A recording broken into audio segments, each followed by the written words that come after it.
Hey, Father, Son, Holy Spirit, Amen. Hail Mary, full of grace, the Lord is with thee. Blessed art thou amongst women, and blessed is the fruit of thy womb, Jesus.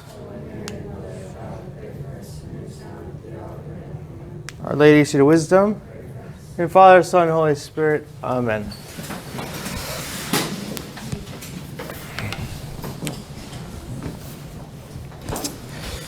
Okay, we got a short slideshow today, but I'm going to do a lot just straight out of my Bible. I decided that I would at least briefly try to do Judah and Tamar. I was just going to skip over it, because of it seems incongruous with our story, because you could really just skip 38 and you can actually just look at, for example, 37, 36. Meanwhile, the Midianites had sold him to Egypt, to Potiphar, an officer of Pharaoh, the captain of the guard. Go straight to 39. Now Joseph was taken down to Egypt, and Potiphar, an officer of Pharaoh, the captain of the guard, an Egyptian, brought him from the Ishmaelites, who had brought him down there. Okay, so it goes extremely seamless from 37 to 39. What the heck is 38? Well, 38 is it reads like a secondary story of Judah and Tamar. And notice the first verse of 38. It happened at that time. What time? I don't really know what time. Sometime around here. Sometime in this, while Joseph is in Egypt. Judah went down from his brothers and turned into a certain Adulamite, whose name was Hira. Adulamite, okay. There Judah saw the daughter of a certain Canaanite, whose name was Shua. He married her and went into her. And she conceived and bore a son, and he called his name Okay, so Judah marries a Canaanite. So here's going to be related kind of a story of Judah's progeny. And so a lot of people who read the book of Genesis, they look at chapter 38 and they go, okay, some later person decided to put this story of Judah in here so that we have the genealogy of King David. Fair enough, but I think it's wrong to look at this as sort of like a disassociated story, because this of all the chapters, that seems to be like an editorial insertion into a story. I think it's better, I think it's a more pious thing to think of Moses or a secondary sacred author who had various stories, and then he made a new creation by assembling the book of Genesis in a certain way. That's kind of been what I've been trying to illustrate, how these stories progress and stuff, even though they all have different types of sort of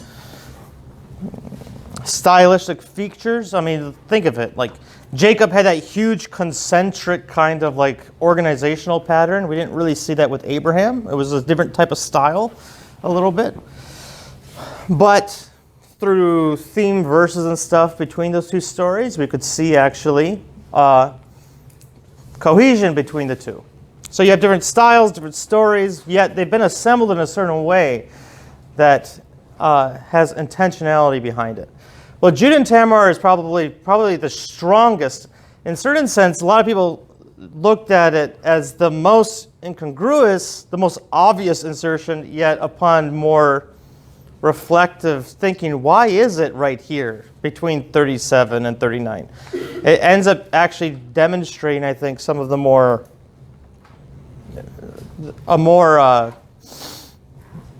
if it's going to go anywhere in the Bible, you can't get a better place than right here. I'll put it that way. Let's put it that way. The way we read 38 is definitely going to be in relation to 39, because the way Judah behaves with Tamar, we're supposed to contrast that with the way that Joseph behaves with Potiphar's wife.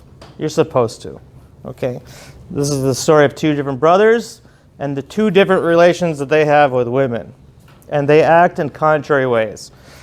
Also, we're supposed to be reading it in relation to what just happens in 37. We have to remember, Judah and the brothers, under the leadership of Judah, deceive their father, Jacob. In a certain sense, Jacob gets his comeuppance. He's deceived by a garment, just like he deceived his father by putting on Esau's clothes. And there's blood of a goat, of a kid, that's used also in part of the deception, just like the slain goat that he used in order to make himself hairy like his brother Esau. Well, Judah in 38 is going to get deceived too. And it's going to be by a garment, and he's going to have to give a goat for a sign. So there's going to be a play on different elements continuing into the story, which only a very close read would show. Now, I'm not going to go verse by verse through this, but I'm going to show you a general structure to 38 to show that it is its own kind of unity.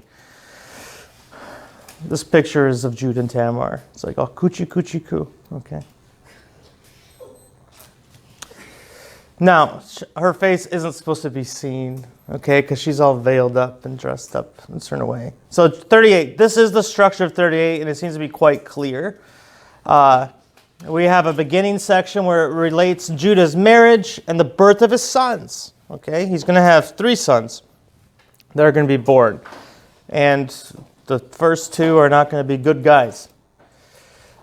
The first 2 I'm going to put under evil is punished. And this is, so is married to this woman Tamar.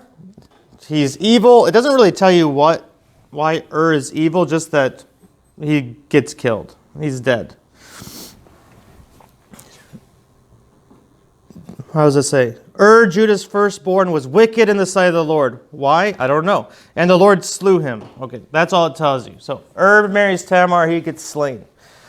Secondarily, Onan gets married to Tamar. He's evil too, and he gets slain. Now, it does tell you why he's evil, because he doesn't want to raise up any children that would be accredited to his brother, because basically there's a rule, I think it's called the rule of the Levitical rule or something like that, of Levirate, something weird like that.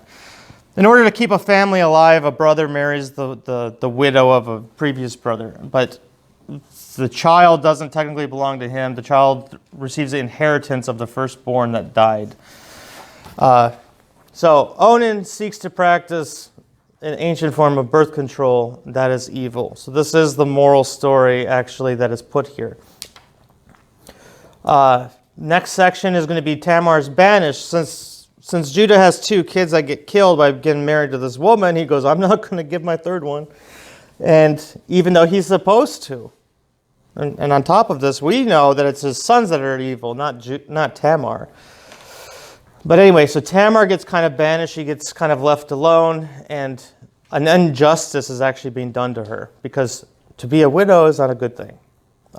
And she's entitled to actually marry the 3rd son, Shelah, to stay within the family. Judah's wife dies. He goes through a mourning period, and then he travels. This is the next section. And this is then where the deception is going to take place. And this is our central point of the story. The big hinge is when Tamar decides to take matters into her own hands. She's been abandoned. She's been forgotten about.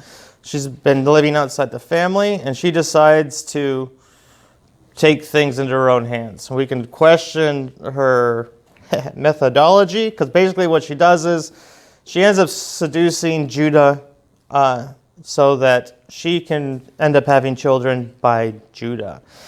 Now, this is a very disturbing kind of story for us. Fair enough. This is Christ's genealogy, though. And it's actually explicitly mentioned, Tamar. So, this is one of the reasons why actually Matthew puts it in the genealogy, because he wants you to think of these stories. Like, this is where Christ comes from. So, Tamar acts. What does she do? When she's told that your father-in-law is going up, this is verse 13, she put off her widow's garments, put on a veil, wrapping herself up, sat at the entrance to Eniam, which is on the road to Timnah, for she saw that Shelah was grown up, and she had not been given him in marriage. And when Judah saw her, he thought her to be a harlot, for she had covered her face. Wow, that's a serious connection of dots there. He went over to her. I think he's supposed to be kind of interpreted as being kind of brusque here. Like, really? He went over to her at the roadside and said, "Come, let me come into you." For he did not know that she was his daughter-in-law. She said, "What will you give me?" And he goes, "A kid from my flock." And she said, "Will you give me a pledge till you send it?" And he says, "What pledge shall I give you?" She replied, "Your signet, your cord, your staff that is in your hand." So he gave them to her. He went into her and she conceived by him. So then Judah goes in with Tamar. This is a second little journey there. But all that, she's the acting thing in the story as far as bringing about the generations. Tamar's actions that bring about Perez and Zerah. After he goes into her, she goes back into kind of like retirement. She retires. In a certain sense, she's forgotten about. She doesn't get married to the youngest brother. Judah leaves. And, all right. Judah leaves, and it's not till... Are you supposed to have those? Yeah, go outside. Go outside and fix that. Judah leaves. She's forgotten about, but she's pregnant. And all of a sudden it starts to show. Judah gets really upset that this woman is pregnant, she's not supposed to be pregnant. She's tied to his family, and that's the injustice. Hey, you've abandoned this woman, but now you're morally indignant that she's pregnant when you've just abandoned her this entire time. Why is he morally indignant? Because she's part of Judah's family, but if she's part of Judah's family, he was supposed to be treating her differently. She was supposed to be married to Shelah, but she wasn't. Well, then restitution is made and justice is done, okay? So Judah attempts to repay the pledge. This is where she kind of but she can't be found. And then later, when Judah discovers that she's pregnant, he wants her burned. He wants to kill her. And then she produces the signet and the staff and the ring that was his pledge. And she goes, "This is who the father is." And then he publicly confesses, "She's more just than me." Like, she's right. She took matters in her own hands in order to have progeny that were tied to the family. And since I didn't take care of her this way, she took it upon herself to take it from me. And so he forgives her, and he implicates himself. That's verse 26. Then Judah acknowledges, "She is more righteous than I, inasmuch as I did not give her to my son Shelah, and he did not lie with her again." So he doesn't take her as his wife. Okay, that's important to understand. He doesn't touch her again. He's like, yeah, that's messed up, which has all happened. And I'm not going to blame her for it. Okay, this is my fault. This is my fault. And lastly, she gives birth. She gives birth to 2 sons. We should probably think of Tamar as she's kind of a model of Hagar in a certain sense. She's kind of treated in a similar kind of way. She goes into kind of like a sort of exile. She has children towards the end. There's some interesting things going on there. We also can think of her 2 children, Zerah and Perez. They definitely seem to be kind of like a re-echo of Jacob and Esau. The twins, this is the second twins that are born. And Zerah, his name actually means like the red of the dawn. And you got to remember, Esau's secondary name, Edom, means red. So there's this whole red thing going on. And also the younger actually kind of breaches before the other one, right? Because Zerah puts his hand out "Hey, I'm coming," and then they put a red cord around it, and then all of a sudden the other baby shows up.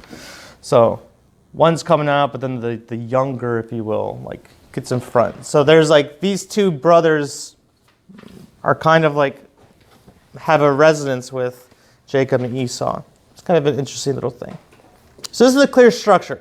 What Tamar does is quite important for the future, for God's providence. Because like I said, David's going to come from this line, from one of these 2 twins. Now, I only got time to put one of these up here, okay? But there's going to be multiple ones. So Tamar to Judah. This is a really good, obvious one. So in my Judah and Tamar story, I have 2 different colors that I underline things that like in green what goes back to chapter 37. I underline in blue things that go forward to 39. But this is one of the ones that put a veil on, she wraps herself up. So there's this clothing worked into the deception. And then she acquires a kid from his flock as part of the pledge. Okay?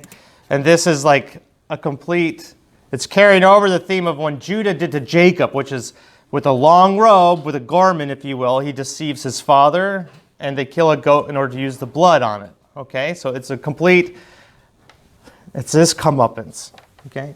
What's important with this story is, if we want to actually, give me a second. If we go back to this, what is important to this story is actually this justice is done and restitution is made, because Judah is going to function really important in the end of Joseph's story. Like Judah does get redeemed in his story. Like Judah grows up, and this is already, we're going to get kind of foreshadowed in this, that Judah will publicly admit his wrong, and he will end up siding with justice, even though he's doing injustice, but there's hope for him, because he tries to correct his wrongs at the end. He acknowledges. A lot of people wouldn't like publicly admit their shame in front of everybody, but Judah does, which is foreshadowing what he will be like at the end of the Joseph story. This is quite important to the Joseph narrative. Like, it is going to be through Judah that the brothers get reconciled in a certain sense. Okay, the other reverberations I'm going to hold off maybe until after I do 39, because they're going to be kind of going back a little bit. Okay, 39, didn't have a chance to like do animations, so here you go. Now Joseph was taken down to Egypt. Potiphar, an officer of Pharaoh, the captain of the guard. What does yours say? The captain of the guard. First verse. I think it might say captain of butchers. Does it? Captain of the army. Captain of the army? Okay. Nobody really knows what the heck this word is supposed to be. I think it literally says like the captain of the butchers. Like the word kind of refers to butchers, but everybody kind of thinks that's like, that doesn't make any sense. Like they know he's captain of military men because of what his name means. I think his name, if I remember correctly, means something like the head officer. But anyway, captain of the butchers. Ambrose will allegorize captain of the butchers. It could actually just be irony a little bit, like they're calling military men like cooks. Okay. Maybe that's the Hebrew way of saying like Pharaoh's army, they're just a bunch of like cooks. Or it could be like maybe like they're butchers of men. Like it could be, that's not really a euphemism. I guess it's kind of like a euphemism. Saying it in a good way that they're actually just, or in a comedic way, that they don't think that the army is very disciplined and honorable. Rather, they're just butchers of men. I don't know. Captain of the butchers. An Egyptian. This is important. I didn't highlight anything here, but an Egyptian. In this chapter, we are going to now start getting the first hints of national distinctions between Hebrews and Egyptians. This is where it first enters in, which is so important when you get to the book of Exodus. So I want you to know right now, captain of the guard is an Egyptian.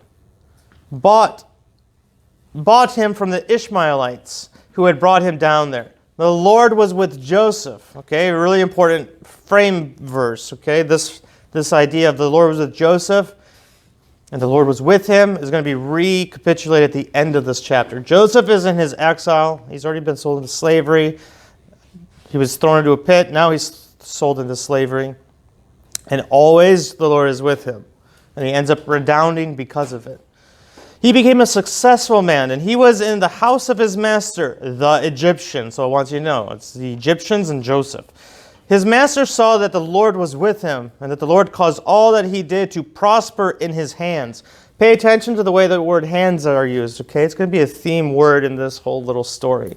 And it's going to be used in a very artistic way that's really nice. To be in someone's hand, what's in someone's hand is control and power, okay? So Joseph found favor in his sight and attended him, and he made him overseer of his house and put him in charge. So, see, I highlight that because the word there is actually hands. Yes, the word there is hands. So, like, to have something put in your hands is to be in charge of the thing. Okay, so the theme word yam, hand, is actually going to be used behind a lot of our translation here, which is why you're not going to pick up on the obvious, like, play on words here. That's why I box it for you, though, so you can follow along. So basically, and put in Joseph's hands all that he had. That's a way you could actually just read that. From the time that he made him overseer in his house and over all that he had, the Lord blessed the Egyptian's house for Joseph's sake. So it's for Joseph's sake that the Egyptian gets blessed. This is a clear reference to Genesis 12:1, which is why in a lot of ways Joseph is fulfillment of a lot of the Abrahamic promises about how nations will be blessed because of you. I mean, Joseph is going to be the first one where like everybody has windfall good fortune because of Joseph. Joseph is which is why a lot of the fathers of the church, when they construct their spiritual signification of what the Joseph story is, they always think of Joseph as a type of Christ. Like, Joseph is a type of Christ. And that's important. There's a reason why Christ's dad's name is Joseph. Okay? I mean, we don't know a lot about Joseph, but we know his name. Because the son of David is also the son of Joseph. Okay? Because Christ is very Joseph-like. The patriarch Joseph. So we should be thinking that too here. So he left all he had in Joseph's charge, in Joseph's hands. And having him, he had no concern for anything but the food which he ate. Okay, life is good for Potiphar. Okay, like he leaves everything in Joseph's hands, and everything is perfectly taken care of. Perfectly taken care of. So much so that all he has to do, the only thing I have to worry about is eating. Hey, that'd be a nice life. You know? Man. Now Joseph was handsome and good looking. All right. I think this is the first time we've ever had this either, too, right? Has it ever said anybody was like beautiful? Like at least a guy? I don't think so. Joseph's a good looking guy. Strappy young man. He dreams big things. God's given him a lot of good stuff. He lives a hard life though. And after a time, his master's wife cast her eyes upon Joseph and said, "Lie with me." This is actually, here, Potiphar's wife is actually doing a reverberation off of something that 38 said about Judah. Judah saw Tamar, and then he tells her, "Come, let me come into you." Lie with me, if you will. Oh, no. No. What's going on here? So, not good, okay? Not good. So you're automatically thinking like, oh yeah, she's behaving like Judah. I guess Judah, what he did wasn't really good. That wasn't really good at all. I don't know how to... This happened last time. And I'm going to just try resetting really quick. I'm not going to waste too much time on this because we got to move. How many more classes do I have before this semester's over? Just one more, right? Yeah, just Thursday. Yeah, we're finishing. We're finishing. But he refused and said to his master's wife, "Behold, having me, my master, has no concern about anything in his house, and he put everything that he has in my hand. He is not greater in this house than I am, nor has he kept anything back from me except yourself, because you are his wife. How then can I do this great wickedness and sin against God?" This is the first time in the Hebrew Bible you get a strong resonance on how adultery is wicked in God's eyes. Okay? It hasn't explicitly told you that beforehand, but it just actually just shows you how the natural law works. Like people know. They don't have to be told everything in the Bible to know what's right and wrong. Joseph knows. I need one of you to turn that thing off and turn it back on. How then, because it's not even sending a signal. How then can I do this great wickedness and sin against God? And although she spoke to Joseph, okay, there you go. I'll turn it back on. Although she spoke to Joseph day after day, he would not listen to her, to lie with her, or to be with her. Okay, so she was insistent. And she kept going on and on and on and on. Yeah. Okay. Yeah. Just hold it down. Hold it down. This is becoming more of a distraction, huh? Okay, forget it. Sit down. Turn on the lights. Turn on the lights. Yeah. Okay. We should immediately be thinking, huge victory. And if you didn't catch it, he would not listen to her. Okay, that's a big deal. That is something that we have not encountered in Genesis either, right? Whenever a woman asks a man for something in Genesis, what normally happens? He listens to her. And is it a good thing? No, it's never a good thing to listen to a woman. Exactly. Oh man, here's Father Savoie being all misogynistic and stuff. No, but that is actually a clear thing in Genesis, though, is that men always listen to women. And women normally have bad ideas. At least in the book of Genesis. They're not supposed to have bad ideas, okay? I'm not being misogynist. I'm just telling you right now that, you know what? It's worthwhile me telling you this.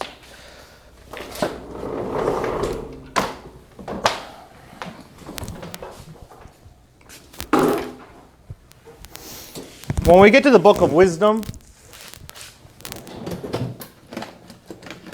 wisdom is not a man, okay? Wisdom is not described as a man. And in all the wisdom literature, book of Proverbs, Ecclesiastes, Job, Sirach, wisdom is a woman. Wisdom is supposed to be a woman. And you're like, whoa, I thought you're not supposed to listen to women. And you're telling me wisdom is a woman and I have to listen to her. Like, what's up with that? Well, that's the thing.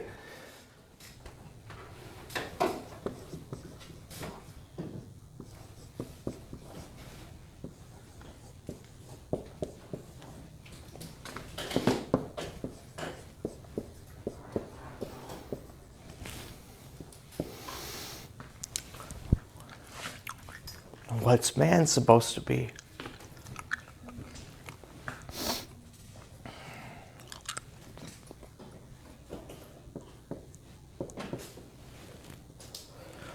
Man's overseer, right? He's getting the commission, he's in charge of everything. He's the image of God on earth. That's what man is. Woman's taken out of man. Okay? Man's supposed to be the head, woman's supposed to be the body. Remember, in Hebrew symbology, it's the heart is actually the seat of the intellect, not the brain. Okay? That's why I spoke from my heart and all this stuff. But the command, the overseer, the protector, the regulator, the Lord of creation is supposed to be actually man, okay? Man functions as Lord. Woman functions as wisdom. This is an interesting thing. She's a fitting helpmate.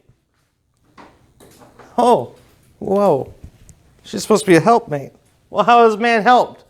I'm not going to tell you what St. Thomas says because it's pretty misogynistic.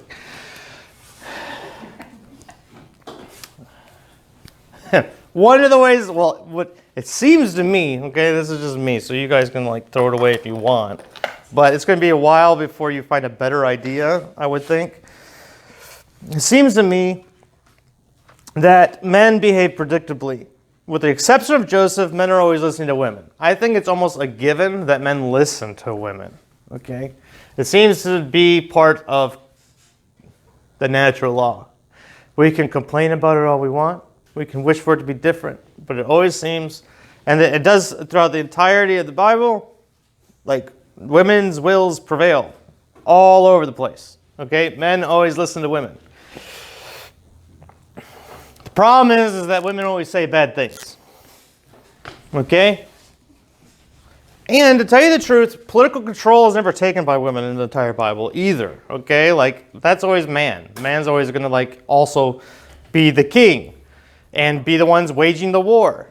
Save for Judith, okay, that's great, but tell you the truth, Like man is always going to be the person that has dominion in a certain sense over things and causes great crimes because of it. The diabolical twist is this, and I'll tell you, and this is true, and this is Father Savoie, okay? Being a well-experienced person in human affairs, okay? Primary sins of women are going to be in speech. Oh my goodness. I promise you this. Women do not know how not to sin with their mouth. That's all, they do it all the time. That's their primary thing, which is why they're the most loquacious ones. Sorry, that's how it is. It's part of our psyche. Women talk way too much. I promise you this. Because they're always talking to me too. Okay? This is a problem because they're supposed to be the embodiment of wisdom. What the heck? Woman, wisdom, but she always makes crime by what she imparts as information. Man is supposed to be Lord, the person who exercises dominion.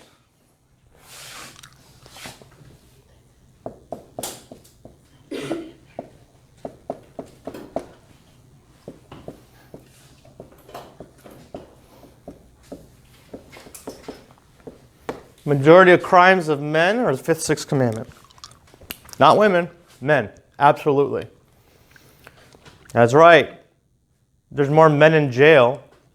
Most gross crimes against the fifth commandment. I don't think there's ever been, there might be one black widow serial killer, but the majority, like 99.9% of all serial killers are all men. Like, think about that.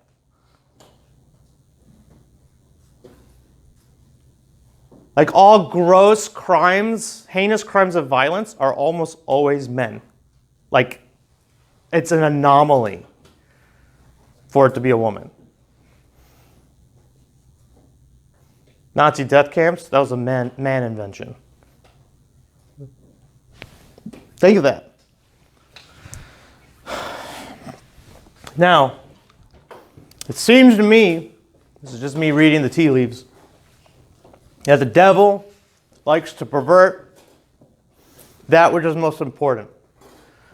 Which is why, since it's the function of woman to be wisdom, since man does listen to her, is to say exceptionally important things and right things and truly wise things. And it's because of that important function that she has, which is why her temptations are going to be constantly trying to corrupt that, okay? Into her sins of the seventh commandment primarily. Also fifth in speech and seventh in lies. Same thing, since man is going to be, I'm sorry, when the rubber hits the road, when things get really bad, like everybody wants, like, take control, do something, fix the situation. Like, man is built in order to do difficult tasks, in order to not have a mental breakdown under very stressful situations, to rise in those occasions. Like he's meant to be the person that commands, not for himself, but for others. Okay, for a common good, not an individual good. But because that is his function, the devil seeks to corrupt that too. And so his primary temptations and sins are going to be corruptions of this. Now, what a lot of people try to do is they try to like justify this by saying, I'm this. And you're like, no. Or justify this crime by saying, I'm this. Like, no. You're only doing these things because you're not being these things. Man needs to have the commandment. Well, first stop sinning here, and then you'll be this. Woman, hey, he needs to listen to my advice. First stop sinning here, and you will be this. But as long as this stuff's going on, I'm sorry, you are not this, and you are definitely not this. Okay? There you go. That's what I'm saying here. Woman is wisdom, man is Lord. A marriage meant to work. Who's the perfect embodiment of wisdom? Let me ask you that. Who's the greatest woman that ever lived? We're all Catholic, right? Okay, it's a pretty easy answer.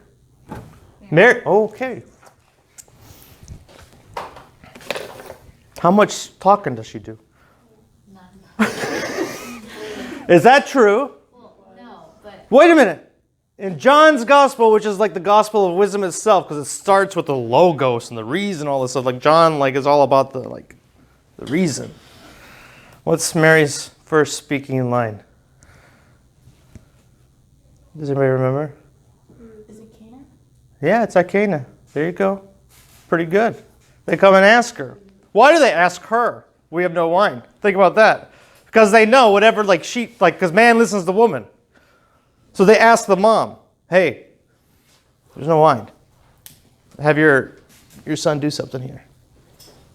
What does she do? She goes and tells him. She gets a response. Woman, what is that to me and to thee is not at my time? Did she then start to nag him and hey, did she do that? No. What'd she do?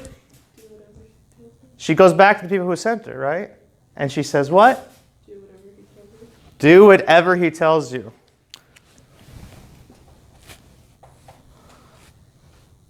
Was there a more correct answer in her situation? Think about that. Look, I don't know whether or not you're supposed to have wine or not. I relayed your problem. He told me. I know that he is like a good man, not just Lord, but the Lord. Okay, so he knows your situation. My best advice to you: do whatever he tells you. Lady wisdom, man. Blessed Virgin Mary, perfect embodiment of wisdom. And actually, that answer, you can use that one and run with it for the rest of human history. That's like the best answer you can give to any situation. Do whatever Christ tells you. Done. I don't have to talk a whole lot. I already told you everything. There you go. That's what I say. Okay. Joseph doesn't listen to Potiphar's wife, though, because she has a bad idea. Adultery. Huge victory for Joseph. This is why you have the continence of Joseph. Joseph is known as the patriarch of continence, self-controlled. And this is why. He's the only person in the entire book of Genesis who does not listen to the woman, especially when it comes to sex. Not Abraham. Well, Jacob really loved Rachel because she was beautiful. Well, Joseph's beautiful. But he goes, I'm not doing that. You're married to somebody else. One day when he went into the house to do his work, and none of the men of the house was there in the house, not a good situation, she caught him by his garment, saying, lie with me. And he left his garment in her hand and fled and got out of the house. So garment is going to be a theme word. It's going to be used 1, 2, 3, 4, 5, 6 times. Okay. She grabs his garment. Okay. And he flies away from her. He goes, oh, wait. But he leaves the garment in her hand. Okay. The image is very concrete, right? She's holding his garment. But remember how hand is used. Hand means something is under your control. This garment, Joseph has now fallen under her control. And it's going to be because of this garment in her hand that Joseph is going to get thrown into prison. Okay? This is like a slight, it's using an equivocation on this word hand here.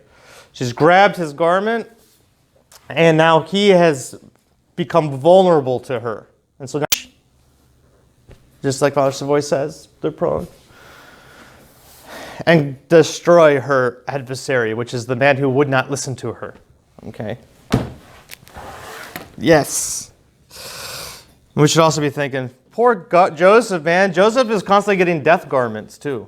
Okay. His coat of many colors, garment of long sleeves, made his brothers absolutely hate him, caused his death. Now this garment, he has another garment. He's like, hey, all my clothes I always get cause me to end up dying in a certain sense. Now this garment, we're supposed to be thinking that too. That's why it's used 6 times probably. When she saw that she had left his garment in her hands, he gives it to you twice, bam, bam, and fled out of the house, she called to the men of her household and said, See, he has brought among us a Hebrew. So here we got the other nationality that's at conflict with the Egyptians. It's Hebrews and Egyptians. Hebrew, to insult us. He came into me to lie with me, and I cried out with a loud voice. And when he heard that I lifted up my voice and cried, he left his garment with me and fled and got out of the house. So people must have not been anywhere near this house if she's saying that she screamed and nobody heard her. She really okay. She must have sent everybody else away or something. Then she laid up his garment by her master until he came home. And she told him the story, saying, the Hebrew servant whom you have brought among us came in to me and insult me. But as soon as I lifted my voice and cried, he left his garment with me and fled out of the house. So here, this whole